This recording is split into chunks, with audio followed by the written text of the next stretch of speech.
वेद बातमीचा, लढा सत्याचा, निर्भीड पत्रकारितेचा, राजकारणातील महत्त्वाच्या बातम्यांच्या अपडेटसाठी आजच आपल्या YouTube चॅनलला क्लिक करा आणि रोज अपडेट मिळवण्यासाठी चॅनलला सबस्क्राइब करा. लग्न महिलेला मिळाला माणुसकीचा आधार.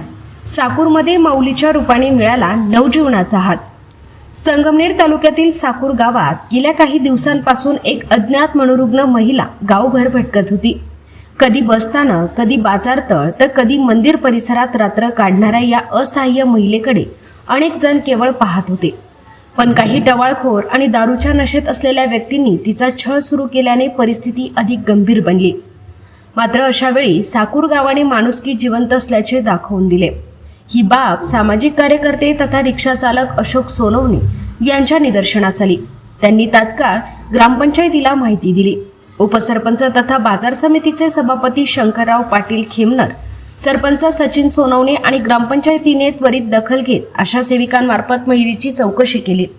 मात्र ती मनोरुग्ण असल्याने स्वतःची कोणतीही माहिती देऊ शकली नाही. यानंतर ग्रामपंचायतीने अहिल्यानगर येथील माऊली सेवाभावी प्रतिष्ठानचे संस्थापक अध्यक्ष डॉक्टर राजेंद्र धामणे यांच्याशी संपर्क साधला. सर्व कायदेशीर प्रक्रिया पूर्ण करून संस्थेच्या पदाधिकाऱ्यांनी त्या महिलेला आपल्या ताब्यात घेत सुरक्षित आश्रय दिला. रस्त्यावर असहाय्य अवस्थेत भटकणाऱ्या या महिलेला अखेर माऊलीच्या रूपाने मायेचा हात मिळाला आणि एका निराधार जीवाला नवजीवनाची आशा मिळाली. या संपूर्ण घटनेत सामाजिक कार्यकर्ते अशोक सोनवणे, आशा सेविका, ग्रामपंचायत आणि माऊली सेवाभावी प्रतिष्ठान यांनी दाखवलेली संवेदनशीलता आजच्या समाजासाठी प्रेरणादायी ठरत आहे. सोमनाथ डोळे, वेद बातमीचा, संगमनेर.